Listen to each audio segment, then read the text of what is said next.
Welcome to the Productivity Podcast. Delighted today to be joined by Matt Hussain, who's Change and Productivity Manager for Well Pharmacy. Hi Matt, how are you doing? Very well, Simon. Thank you. How are you? Yeah, good, thank you. We've talked on a couple of podcasts about how strange the world is, but one of those industries that was open during the whole of lockdown and since was pharmacy, essential for getting people their medication and helping them through that difficult phase. So we're going to talk today about kind of what life was like running a chain of pharmacies during lockdown and post that. But before we get into the detail, it might be good to understand a bit more about you. Clearly, you're at Well now, looking after all the change and productivity stuff. We work with you on the labour modelling and the labour standards. But what did you do in life before you arrived at that role? So 20 or so years ago, which has flown by, started life as a pharmacist. So did my pre-reg with Boots, left Boots to go and work for a small independent, so a chain of around 12 pharmacies in the South Wales Valleys. That business was bought by Co-op Pharmacy back in 2007. During that time, moved from being a pharmacist and a pharmacist branch manager to an area manager. And in 2014, we were bought by Well. So we're now currently the biggest independently owned pharmacy chain in the UK. After that, in December, realised that I had some aspirations to work in a central role related to projects, related to change. So moved to a central role from January, doing a change role. And during that time, the productivity lead, unfortunately, was really unwell. So kind of had to adapt and shift into that role. And from June this year, have been doing that role permanently, the dual role of change and productivity manager. Good to get to know you over that time, even though probably slightly difficult time to take on a new role in head office with all that's happened in the world as well. It's difficult for everyone. Everyone's had to adapt. Everyone's had to change their ways of working. So no different. It just accelerates. It's quite reassuring to realise how capable people are in a crisis, should we call it, or in a time of uncertainty. Your guys have been running the branches throughout the pandemic as best they can, clearly, because it's one of those essential companies that gives out healthcare and provides that stability for people that needed it through that period. When things were first announced, what kind of things did you do internally and talk to the other members of the team about in terms of how you kept as many branches open as you could based on how many colleagues were available to work, but also things like planning of how much salary budget you give to each store and any other considerations? What kind of did that process look like, and what things did you go through to make sure that as many branches were open as possible? So in the healthcare sector, we're unique in that we're accessible to all any time during we're open. So we wanted to maintain that. So being in the healthcare sector, we're obviously aware worldwide there's an issue. We're obviously aware that the situation in Britain is getting significantly worse. So the first thing we did is create business continuity plans for every department, including our branch teams. What was essential, what would happen if sickness levels went up, what would happen if workload went up, what were our most vulnerable patients, and how would we ensure that they were looked after. So would there be a delivery capacity increase? What about our care homes? How would we ensure that they got their medicines, being probably the most vulnerable people we look after? We created business continuity plans along those lines, almost looking at, modelling, what if absence hits 50%? What if absence hits 20%? How do we prioritise our pharmacies? So if we have 2 pharmacies nearby, which one would we close to ensure that we've got 1 pharmacy open in a location? Even went as far as looking at working with other pharmacies in the locality to ensure that we were able to offer a service in a community, which was very different to what we'd done before.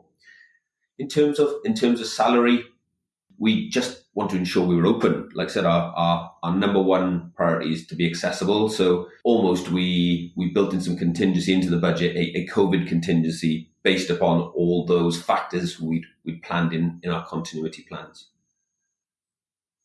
So a bit like the supermarkets in terms of they were kind of grouping together, weren't they, to try and make sure there was good supply, because we went through that whole phase of no toilet roll, no pasta, no flour. You had plans that potentially the primary objective was, regardless of the fascia, that there'd be somebody in those local communities that was open that they could access to get their medication. Amazingly, our sickness in the first few weeks, which was the most chaotic and the most uncertain, went up to 20% globally, and in some locations 50%, and we still managed to trade in every one of our 750 pharmacies. So we may have had to close for the odd hour or two during a particular day, but our pharmacy resourcing team were working 16, 17 hours a day to ensure that we had a pharmacist so we could open the shutters so our patients could access their medicines. Because the main issue is, if we had to pool resources, how would we physically access the premises to get a person's medicines, because they would be in that premises would be locked. So our de facto position was we do everything we could to ensure we could open our well pharmacies in all of our locations. Amazing. No, and I know that 3-minute summary of how you did it, but the work that clearly went in behind the scenes and since has been tremendous to keep as many of those branches open that you can. In terms of pandemic planning, and I don't think many people probably recognise this, I know in my life at Boots, and I assume it's the same as well, we used to go through a yearly thing for pandemic planning for flu.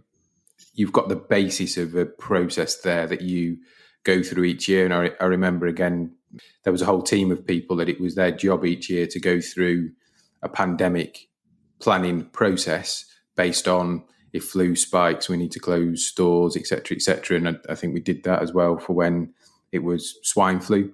Yes. Same process kicked in. So again, I'm not sure probably a lot of the people listening to this will understand that in healthcare, there's lots of plans in place for, I wouldn't say COVID, but for similar things to COVID, in terms of if a pandemic hits the country, there's some really clear ways of working and processes that you guys will have worked on year after year after year that maybe have never been implemented. So it was a good thing you do that every year, but actually a bad thing you kind of had to implement it, if that makes sense. We call it in our business, we call it business continuity plan, and it's done, like say, on an annual basis. It's a collaboration between professional teams, operations, to ensure, like you say, we have as much accessibility as possible. It's unique to the pharmacy sector, especially during COVID, how accessible we were. In essence, the NHS closed its doors to people who could just walk in. Pharmacy was bucked that trend, the exception to the rule. You know, it's something that as an industry and as a business we can be really proud of, because when people were frightened, scared, uncertain, they could come and talk to their pharmacy teams. They could come and talk to a healthcare expert. Did you see any changes in customer behaviour during that time? Clearly, people were reticent to go out and made less trips, maybe bought more from the bigger supermarkets or the discounters that were open. But were there any obvious trends in customer behaviour in terms of buying? We had a massive spike in terms of our prescription volume in those first 4 to 8 weeks. So if you think of toilet rolls, that was the initial must-have item. When people realised that this may go on a lot longer, their attention diverted to medicines, and obviously they're far more significant, far more important. The repercussions of not being able to obtain those is far more important. People rushing to order medicines, almost a bit of a concertina effect, where we would expect people to come in regularly over a month to collect their medication. People were ordering the medication right in those first few days. So we had a massive compression of our workload. So we had almost like 4 weeks of workload into that first week. And alongside that, our sickness went up over 20%. So we had an absence of more than 20%, and we had a prescription spike of more than 20% requirement. So it was almost a perfect storm. How did you manage that? Because clearly we've worked together on process, and for those that are unfamiliar with pharmacy and the dispensing world, if we kind of keep it simple, there's somebody walks in with their prescription, which is getting less and less these days, hands it over, and they there to the pharmacist, and they then go and check that, dispense that, check it, hand it out. So that's a walk in. And then there's all the locked in workload of repeat prescriptions. So they'll either phone the doctors or it'll be electronically sent, and each 2, 3, 4 weeks they'll dispense that, call you and say it's in. So different types, but actually running a pharmacy, the holy grail is almost to have more of the repeat stuff, because you can plan that workload, and less of the variable walk-in stuff, because that's unknown. So it must have been really difficult for the teams then, because I assume there'll be less people walking in just because less people out and about, but actually, like you say, more people pre-ordering 3, 4, 5 weeks worth of prescriptions, which is a big impact on the the workload, as you say, but with lesser workforce. They must have had to be really, really regimented in the way they plan that to make sure people weren't having to make multiple trips, because that kind of defeats the whole part of lockdown, doesn't it? The people on the front line were absolutely amazing, truly amazing. They were, worked to the bone in that period of time. Some of the things that we did as a business is that we closed for portions of the day to allow them to basically get the drugs onto the shelves, to be able to supply people, to be able to label those prescriptions, to do all the clinical checks that are required without having it. So you say there were less people coming in. There were actually, in those first couple of weeks, more people coming into pharmacy because no other healthcare was easily accessible. So we had a spike in footfall in those first few weeks. So like I said, workload went up, capacity went down because we didn't have as many people on the front line. So we had a perfect storm. So we had to close for a period in the morning, a period midday, and a period in the afternoon to allow us to then reopen the doors to be able to give the people the medicines they needed. Some of the things that helped us is that we had hub and spoke model. So we're the first pharmacy business to roll that out across the whole of the UK. And that helped us immensely. So we say front line, we have two front lines. We have the front line who the customers walk in and interact with us. And the other front line is our Mere Park pharmacy in Stoke that does all our hub and spoke. So they're the hub. Without those guys, their workload went up hugely as well. So they had to be able to process their end of their role to be able to provide our pharmacies with the medicine so that we could provide the medicines to the public. So we've got a big warehouse in Stoke, and it has two things. It's a standard warehouse. So drugs come in from the manufacturers and then we distribute those to our pharmacies. Like I said, we've got our hub pharmacy in there. So they supply ready prepared meds for our teams to hand out. So all the clinical work is done in the pharmacy. A lot of the dispensing process is done off-site and then returned in a complete form back to the pharmacy. So part of that process is, if you're a patient of ours, we take your number and send you a text message when it's ready. So that really helped us because we didn't have people coming in and saying, is my prescription ready? And us saying no, and them either having to wait in the pharmacy, go away and come back. So when they received their text, they knew that their prescription was complete in our pharmacies. So our teams drove that through the roof. So we were knocking at 35 to 40% of our patients were on text messages. Currently, we're up 75, 80%, even over 90 in certain pharmacies. So that really, really helped us, and it really helped patients during that time. Amazing. That's a really good example of where kind of that planning of how you're evolving dispensing and pharmacies kicked in and paid off, I suppose. So you mentioned there that the text messages were up a significant percentage, and I assume those people will kind of stay on that service. Are there any other changes you've seen that you think are here to stay from ways of operating in the pharmacies, or just general ways of working in the business from kind of that initial lockdown period? As all customer-facing environments have, is the social distancing. So how do we maintain that? How do we adapt to the rules? Because the rules are different in different countries. The rules are changing regularly. So communication has been different. We've had to use different channels. We've used some of our colleague Facebook pages. We've got our standard communication channels, so everything's on there, but almost quick reminders that something's changed. Go and look at our standard communication channels. This is fundamentally what's changed. Because if someone's out of the business because it's their day off, they're on holidays, almost they can stay abreast of what's changed. So as soon as they come back into work, they can hit the ground running. Probably the other thing is PPE. Again, massive credit has to go to our procurement team for really early doors ensuring that we had enough PPE to see us right throughout the COVID issue. And that's continued. So we're now launching our busiest ever flu season. So the NHS has done a great job, I think, in getting people to come into our pharmacies. And we are 100% busier on flu this year than last year. So that's brilliant because it means we're protecting more people. We're supporting the wider NHS.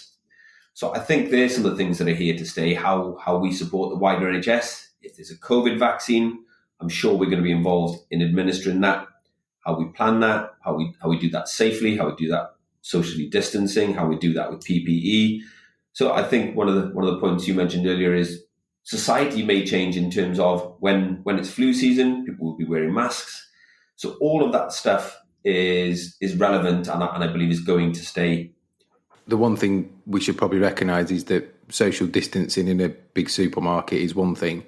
Trying to socially distance in a community pharmacy, which is typically, as it kind of says on the tin, small location, walk in, you've got a bit of retail stock one side and the counter, and then the team behind it is another thing. So as the weather deteriorates, as we enter various local lockdowns across the country, that's going to be tricky for customers, because from a distancing point of view, I assume in some of their branches there's only one or two customers that can come in. So there's a whole people having to queue outside in poor weather, dark weather, rain, snow, which we've not, I don't think, as a nation experienced yet, because a bulk of the lockdown was fortunately through nice weather. That's going to be a change as well, isn't it, for teams and for customers to get used to having to go and stand outside when it's not nice, which again may drive different behaviours, I think. So when lockdown one happened, Digital Arm were 100% busy almost instantly. So we've seen a shift from people using bricks and mortar pharmacy into our digital pharmacy. We also introduced technology for our delivery network approximately started a year ago, and that's led to an increase in capacity for deliveries. We're far more productive now because we have route planners, everything's digital, and that has enabled us to deliver to more people. So what we're planning to do is, during those, obviously our bleak British winters, we are obviously going to amalgamate that, sending out text messages so people will only come in when they get the message, and therefore they're in and out quickly. And then also we've increased our delivery capacity based upon the productivity we've created by introducing that technology to our driver network. So there are a whole host of things we can do, but we still need to do more work on that to ensure that we don't get people waiting outside. Another problem is that people are waiting outside because they think they have to. So part of our role in our front lines is say we have capacity for X amount of people in this location, depending on the size, most of which, as you described, are pretty small.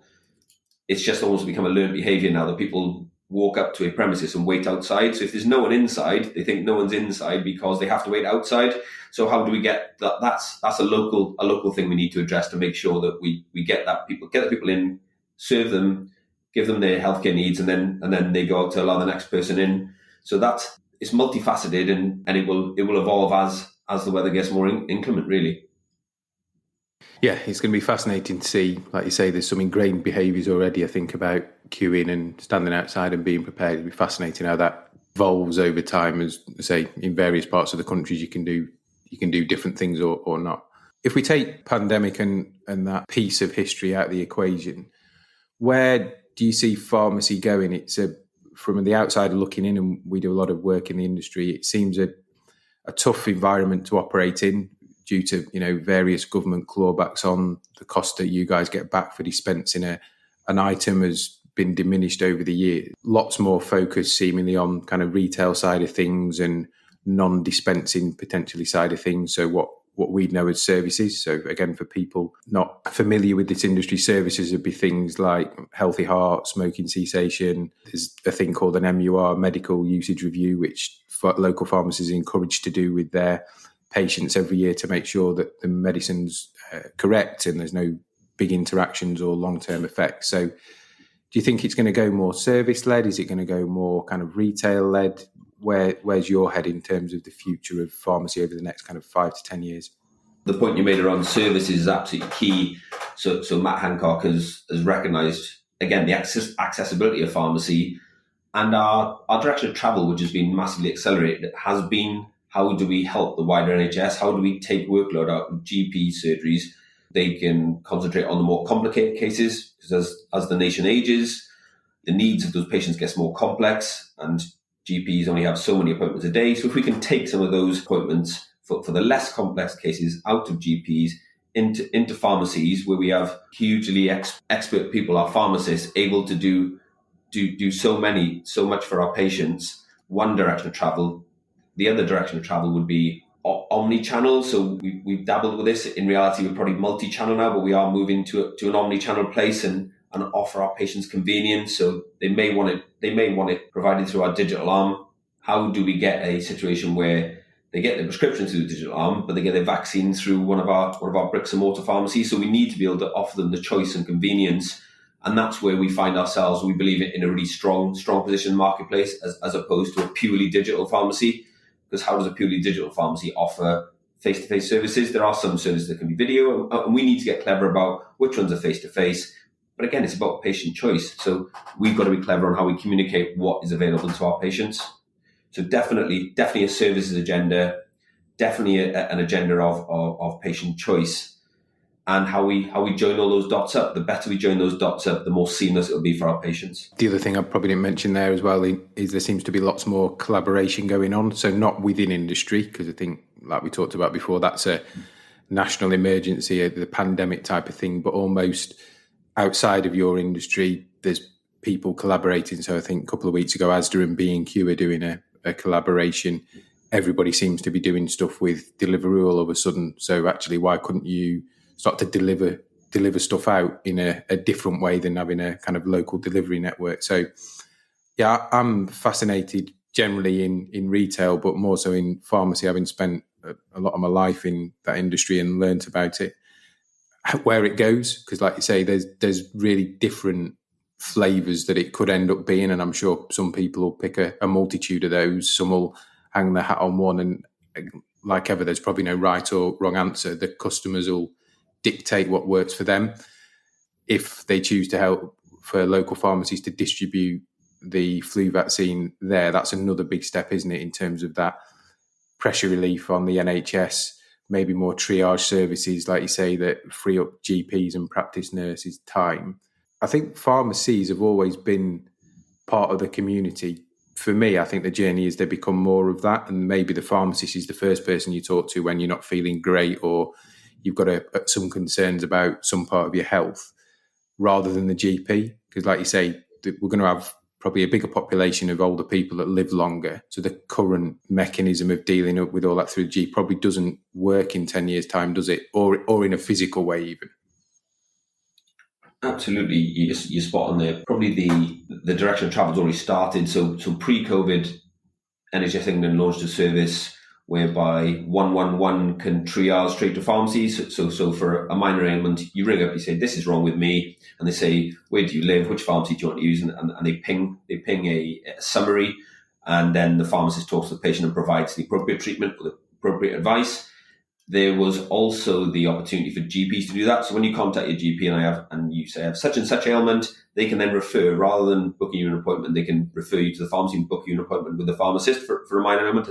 And that kind of stopped for a moment during COVID, but it's just restarting now. So that service has launched, and there will be other similar services, to remove patients from less complex patients from the GP environment into the pharmacy environment. And our role in the productivity team is to ensure that we maximize the pharmacist expertise. So we have to have a pharmacist on the premises for every single hour we're open. In some of our lower volume branches, the pharmacists are doing work that isn't particularly requiring their expertise. So our job as the productivity team is to ensure that we target the pharmacies with the most capacity, because therefore we can help the local surgeries and help the NHS in a greater way. Yeah, and again, for those people that, again, aren't necessarily familiar with the pharmacy industry, that requirement to have one pharmacist per trading hour makes a massive difference all of a sudden to your cost base. So you've got to keep that expertise, that professional body occupied with good quality work. Otherwise, you start to build layers of people on top and it becomes a very expensive operation all of a sudden.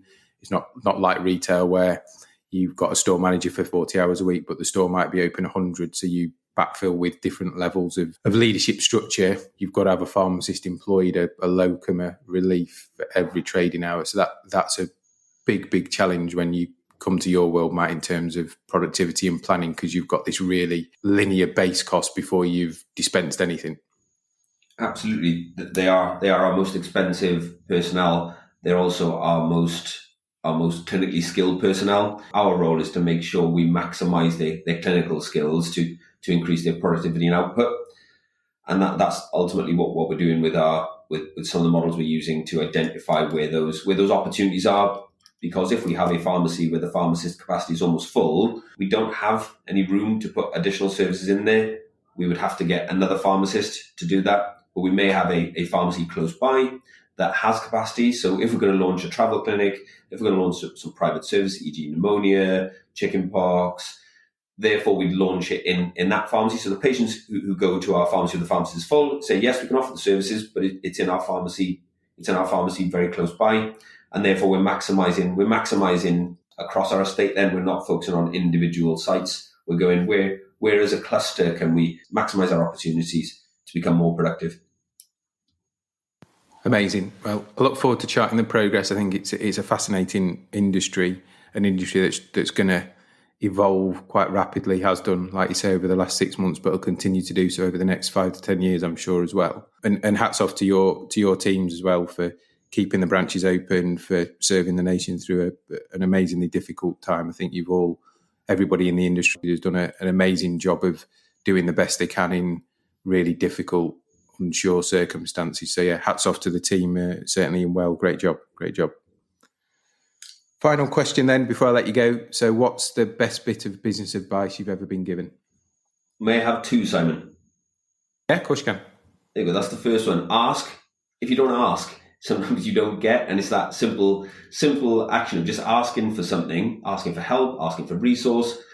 The worst scenario that can happen is someone says no, so you're still in the same position. So always ask a question. And then the other one is be adaptable. So be adaptable personally, be adaptable as a business, because as we've just seen, change is happening every single day and it's accelerating. Technology is accelerating that. Smartphones are accelerating that. Be an advocate of change. Be adaptable because it's inevitable. There's no point resisting it because it's happening, like I say, faster and faster and faster. So ask the question. Don't be afraid to ask the question. And adaptability or being an advocate of change. No, I like those. And I'm sure as 2020 comes to a close, we'll all look back. It's been a year of change that we couldn't have even imagined. Yeah, it sets us up well, hopefully, for the future in terms of adaptability, as you say. It's been a pleasure to catch up, Matt, as always. We'll catch up soon. But in the meantime, look after yourself and thanks for coming on. Thanks, Simon. You look after yourself and your family too. Thank you for inviting me on.